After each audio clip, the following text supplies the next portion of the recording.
ফেরাউন কি নীল নদে মরেছে না কোথায় মারা গেছে, এটা হাদিস এবং কোরআন থেকে জানা জরুরি। লোহিত সাগরের পানিতেই ফেরাউন ডুবে মারা যায়। মুসা আলাইহিস সালাতু ওয়াস সালাম পাড়ি দিয়ে চলে আসে। সেখানে আমরা শিক্ষা সফরে গিয়ে সেই সাগরের মধ্যে যখন অবগাহন করছিলাম, গোসল করছিলাম, এক সময় লোহিত সাগরে আমরা মাছও ধরলাম, কিছু তীর মেরে মেরে মাছ ধরা হয়। তো যাই হোক, ওখানে আমরা গোসল করলাম। একজন মুরব্বী আরাবিয়ান চাচাকে জিজ্ঞেস করলাম, ফেরাউন মারা গেল কোন এলাকায়? তো উনি আঙ্গুল দিয়ে দেখালেন, এখান থেকে প্রায় 33 কিলোমিটার দূরে ওই এলাকার মধ্যে ফেরাউনের সলিল সমাধি হয়েছিল। আত্মাহারিক টিভি, ওহির আলোয় উদ্ভাসিত জীবনের জন্য।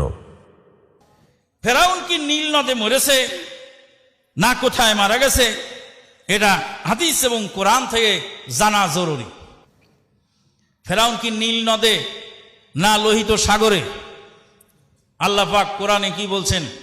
আল্লাহ পাক কোরআনে বলছেন, ওয়াইজ ফারাকনা বিকুমুল বাহরা ফানজাইনাকুম ওয়া আগরাকনা আলা ফিরআউনা ওয়া আনতুম তানজুরুন।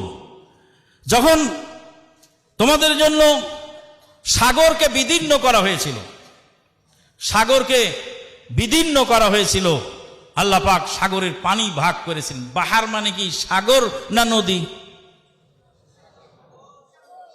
আর নদীকে আরবিতে কি বলা হয়? নাহার। আল্লাহ পাক কি বলছেন? ওয়াইজ ফারাকনা বিকুমুন নাহরা, তাই বলছেন না কি বললেন? ওয়াইজ ফারাকনা বিকুমুল বাহরা। তাহলে সেটা ছিল লোহিত সাগর, নীল নদ নয়।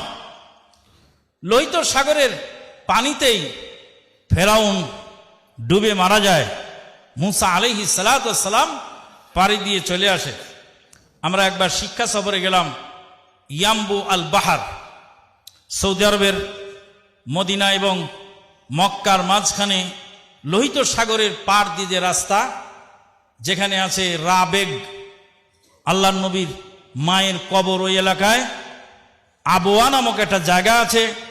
ওখান থেকে আর একটু পশ্চিম দিকে আগালেই সেটা লোহিত সাগর, যেই পার ঘেঁষে আগে আরব বণিকরা আসা যাওয়া করত। তো ইয়াম্বুটা এখন 3 ভাগে বিভক্ত হয়েছে, ইয়াম্বু আন নাখিল, ইয়াম্বু আস সানাইয়া, ওয়াম্বু আল বাহার। তো ইয়াম্বু আল বাহার যেটা সাগরের অংশ, সেখানে আমরা শিক্ষা সফরে গিয়ে সেই সাগরের মধ্যে যখন অবগাহন করছিলাম, গোসল করছিলাম, এক সময় লোহিত সাগরে আমরা মাছও ধরলাম, কিছু মাছ ধরার জন্য ছোট বোট নিয়ে সাগরের ভিতরে ঢুকে পড়লাম। আরব দেশের একজন ইঞ্জিনিয়ার আব্দুল্লাহ হাশেম আল হাশেমি, তিনি হলেন কৃষি ইঞ্জিনিয়ার। তো উনি আমাকে বলেন, আমান চলো যে আমরা মাছ ধরে আসি। তীর মেরে মেরে মাছ ধরা হয়। তো যাই হোক, ওখানে আমরা গোসল করলাম। একজন মুরব্বী আরাবিয়ান চাচাকে জিজ্ঞেস করলাম, ফেরাউন মারা গেল কোন এলাকায়? তো উনি আঙ্গুল দিয়ে দেখালেন, এখান থেকে প্রায় 33 কিলোমিটার দূরে ওই এলাকার মধ্যে ফেরাউনের সলিল সমাধি হয়েছিল। যাই হোক, আমরা আমাদের দেশে নীল নদ বলা হয়, কিন্তু আসলে তা নয়। হ্যাঁ, মূল কথা হলো লোহিত সাগরে ফেরাউন ডুবেছে এবং সেখানে তার সলিল সমাধি হয়েছে।